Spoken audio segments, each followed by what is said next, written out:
Hey guys, welcome to Ramya recipes Tamil. இன்னைக்கு நம்ம பார்க்க போகிற ரெசிபி பாதாம் மிக்ஸ் எப்படி செய்கிறதுன்னு தான் ஃப்ரெண்ட்ஸ் பார்க்க போகிறோம். இந்த பாதாம் மிக்ஸ் சட்டுன்னு கெட்டு போகாமல் ரொம்ப நாள் வரலும் எப்படி ஸ்டோர் பண்ணி வைக்கணுன்றதுக்கு வீடியோக்குள்ளே நிறைய டிப்ஸ் அண்ட் ட்ரிக்ஸ் சொல்லியிருக்கேன். அதனால் வீடியோவை ஸ்கிப் பண்ணாமல் பாருங்கள்.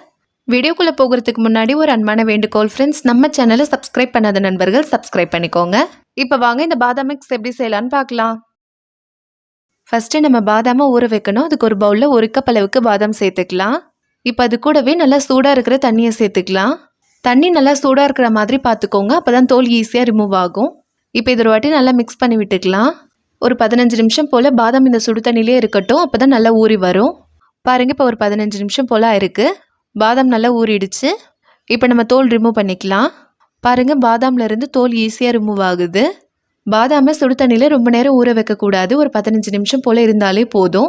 நம்ம பாதாமை ரொம்ப நேரம் ஊற வச்சோன்னா பவுடர் சட்டுன்னு கெட்டு போயிடும். ரொம்ப நாள் நம்ம ஸ்டோர் பண்ணி வைக்க முடியாது. இப்போ இதே மாதிரி மீதி இருக்கிற பாதாமோட தோலையும் ரிமூவ் பண்ணிக்கலாம். பாருங்கள், எல்லா பாதாமோட தோலுமே ரிமூவ் பண்ணியாச்சு. இப்போ இந்த மாதிரி துணியில் நம்ம தோலை உரித்து வச்சுருக்கோல்ல, அந்த பாதாமை சேர்த்துக்கலாம். உங்களுக்கு பார்க்கும் போதே தெரியும் பாதாமில் எவ்வளோ தண்ணி இருக்குது. இது தண்ணி சுத்தமாக இல்லாமல் நல்லா ட்ரை ஆகி வரணும். நீங்கள் இந்த பாதாமை ஃபேன் காற்றுலையும் வைக்கலாம், அப்படி இல்லைன்னா வெயிலையும் காய வச்சு எடுத்துக்கலாம். பாதாமில் கொஞ்சம் கூட ஈரப்பதமே இருக்கக்கூடாது, அந்தளவுக்கு நல்லா காய வச்சு எடுத்துக்கோங்க.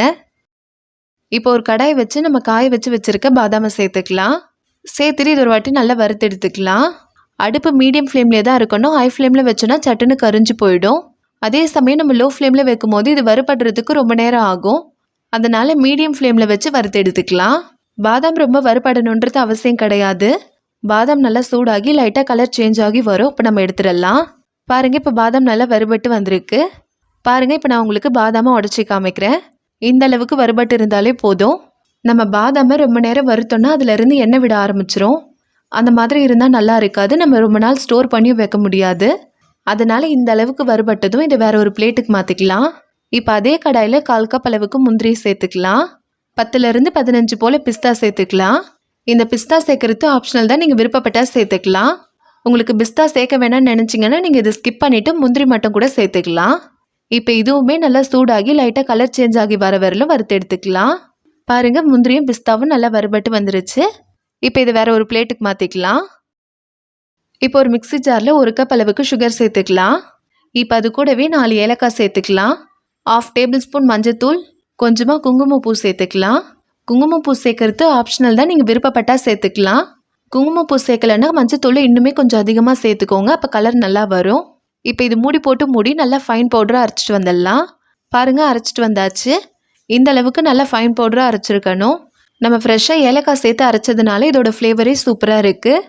ஏலக்காவை தூளாக சேர்க்கறத விட இந்த மாதிரி முழுசாக சேர்த்து அரைங்க, அப்போ தான் நல்லாயிருக்கும். இப்போ இது கூடவே நம்ம வறுத்து எடுத்து வச்சுருக்க பாதாம் பிஸ்தா முந்திரியை சேர்த்துக்கலாம்.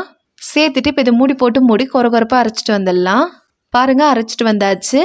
ரொம்ப ஃபைன் பவுடராக அரைச்சிடக்கூடாது, இந்த அளவுக்கு நல்லா கொரகொரப்பாக இருக்கணும். இப்போ இந்த பாதாம் பவுடரை வேறு ஒரு கப்புக்கு மாற்றிக்கலாம்.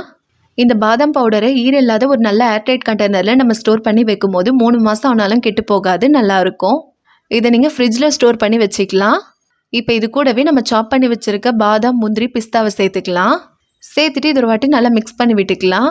இந்த மாதிரி நட்ஸை நம்ம சாப் பண்ணிவிட்டு சேர்க்கும் போது பவுடரை நம்ம பாலில் கலந்து குடிப்போம்ல, அப்போ அங்கங்கே கடிப்படும், அப்போ நல்லாயிருக்கும். உங்களுக்கு இது சேர்க்க வேணான்னா நீங்கள் இதை ஸ்கிப் பண்ணிக்கலாம். இப்போ நம்மளுடைய பாதாம் மிக்ஸ் சூப்பராக ரெடி ஆயிடுச்சு.